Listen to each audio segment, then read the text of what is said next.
Hey, how's it going, everybody? It's Brandon, and welcome back to another episode of Murata Media. Happy New Year, everybody. I hope you all had a fun, safe holiday. It's a new year, it's a new decade, and that means there are so many more movies to talk about. And my first review of 2020 is about a movie I have been looking forward to for a while now, 1917. Finally, this movie was given a wide release so I could watch it because, I'm not cool enough to get tickets to early screenings. The plot of 1917 is a very simple one. It tells the story of these two British soldiers who are tasked with hand-delivering a message to another one of their platoons to call off one of their attacks. And if they don't deliver this message in time, they will lose 1,600 men. Now let's get the obvious out of the way first. This movie has stunning cinematography. And I mean, how could you not with the legendary Roger Deakins at the helm? And as a lot of you may know, this whole movie is cheated to look like it's one long continuous shot.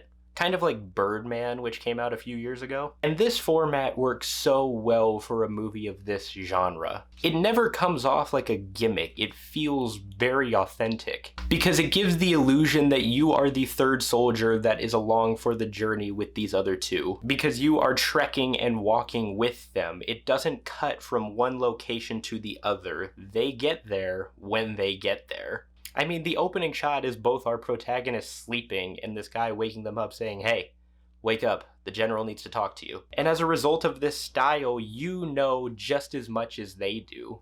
It never cuts to a separate location where this new character is letting the audience in on what's happening.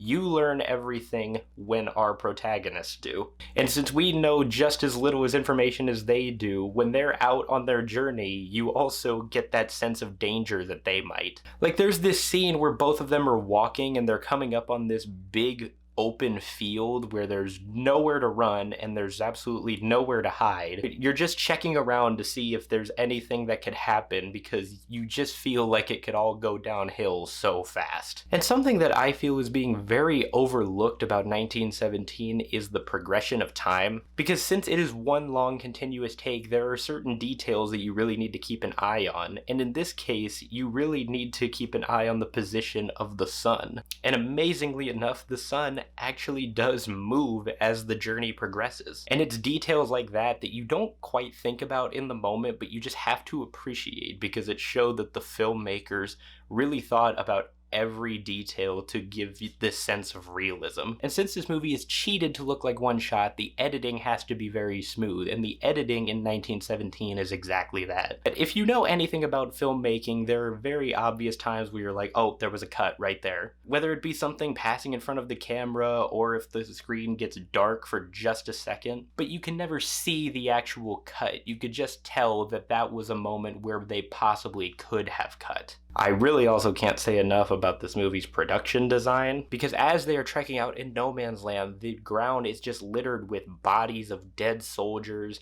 animals, destroyed weapons, and ravaged structures. And they also built trenches that stretch miles long, and it really is incredible how far they went. The sound design is amazing, as it is for most war movies. The score was also excellent. It perfectly captured the emotion and tone of each scene. However, this movie is not perfect. There were a few things that did bug me. And my biggest issue being that both of the protagonists don't really have much characterization. You don't know a whole lot about them except for the fact that one of them has a brother in the platoon that'll be massacred. And that's pretty much the only thing that you learn about either of them until the end, but I won't get into spoilers here. And something that bugged me just a little bit was that there wasn't a lot of action in this movie. Most of the scenes are both the characters just trudging along this journey and just talking to one another. And I definitely appreciate that they didn't go the Michael Bay route and just have nonstop action and explosions the whole time. But I really appreciate the moments where you just hear the two of them talking and telling stories and laughing when they're headed into uncertain death. But when the action is there, it's very tension-filled and exciting. You could tell that this movie was meant more as an experiment to see if they could actually pull something like this off. And as a result of that, you could tell that the focus was was not really the script or giving the characters any development. But in this case, I am definitely okay with that because the script itself is not a bad script. It's very good. And the characters are given just enough to the point where you want to see them succeed. But 1917 is nothing short of a technical achievement. Incredible cinematography, set design, Sam Mendes' directing was just amazing. This movie is definitely worth all the hype that it's receiving, and I cannot wait to see what awards it is nominated for at the Oscars. And overall,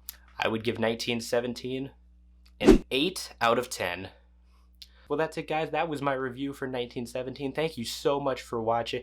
If you guys saw it, tell me what you thought about it. Did you love it? Did you hate it? Oscar nominations are being announced tomorrow, so be on the lookout. I'll be posting a video of myself reacting to the nominations and predicting who I think will win. I'm also currently working on a video discussing my top 10 favorite movies of the decade, so watch out for that too. If you guys like this video, be sure to hit that thumbs up, and don't forget to subscribe. I post new reviews every week. Other than that, I hope you all have a tremendous rest of your day, and I will see you all next time.